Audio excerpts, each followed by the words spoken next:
This lesson, we're going to talk about modeling applications. So basically what we need to do is with the given data, we don't know if it's a linear or exponential.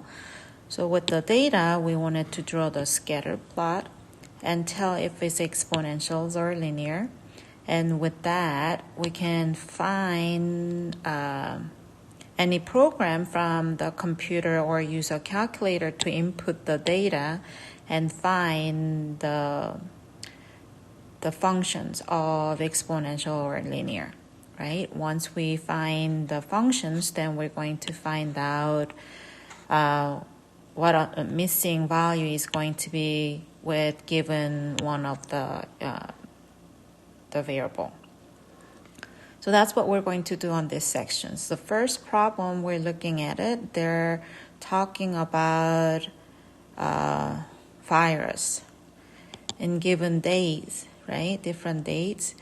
This is going to be case of the virus in these communities. So I draw the scatter plot ahead of time and plug in the x-axis with the dates, y-axis is going to be the case. So 0 day you have 201 case. Second day you have 211 case. Third date you have 220 case and so on. That's the shape of graph you end up getting. And by looking at it, you can tell this is going to be exponential relationship. And you can find Google to give you exponential model using this data. Or you can do by hand. It's up to you. So if you find the tools on the computer, it will give you exponential regression model of C equals to 181.127 times 1.069 to the exponent. And once you get that, you should be able to answer C. So C is asking what will be the case after 15 days later, right? So when you replace that in D,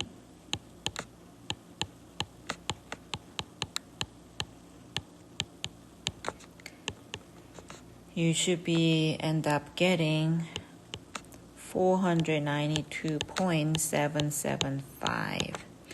So approximately 493 case after 15 days later. And that's what we can find using example 1. What about example 2? Example 2, they wanted to find out the calls in different months, right? So what we need to do is again start with the scatter plot to see what types of function this is, right? What kind of relationship they have. So when we draw the scatter plot, we notice that it's not just going up, but it goes down, right? This way. So with that, we know that it's not going to be either linear or exponential relationship. So in this case, we should not be able to get linear or exponential regression model.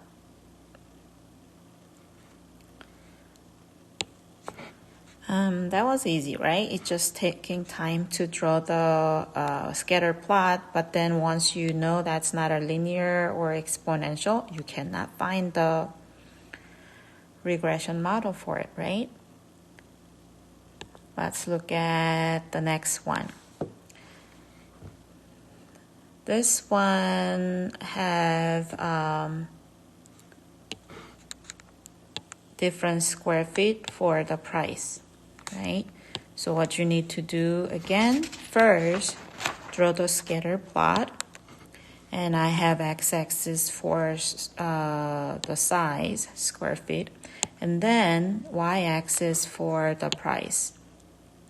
And when you plug in like 1,517 for 399, 1,790 for 499, this line right here, it look like it's straight line, right? Close to straight line, because it's not going gradually. When the value is getting bigger, it's not gradually getting bigger. It's their difference is about the same. So in this case, this is going to be linear relationship.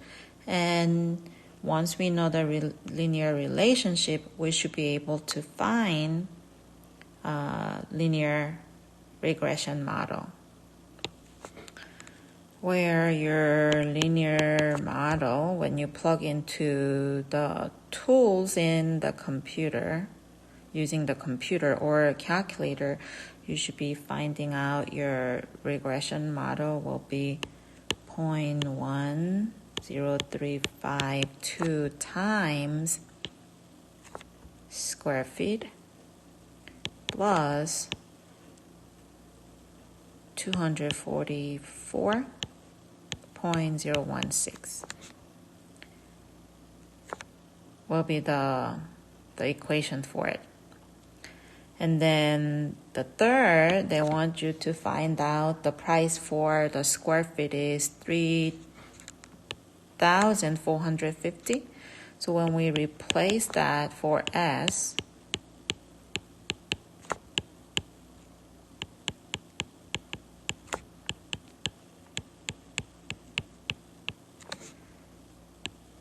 you'll be getting the price as 601.16. So for 3,450 square feet, the price is going to be $601.16. So let's try one last one. This one is showing, this data is showing the population in certain dates, right? So this is going to be day, and this is going to be populations. I mean, you can kind of see your population is going down, right? And when you draw the scatter plot, it looks like exponential, right? Population is usually exponentials. So then we need to find the exponential model. And when you plug in this data to your calculator or the program, you will get population equals to 1,559.607 times 0.803 to the d exponents.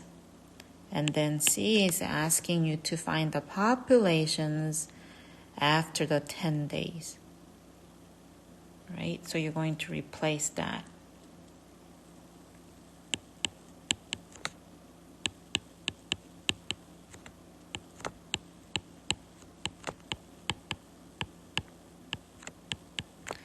Replacing D equals to 10, you should be getting 173.848.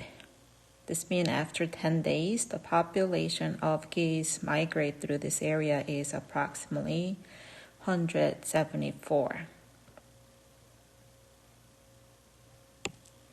Hopefully, this 4 example that we went over today will help you solve your homework exercise for modeling applications sections.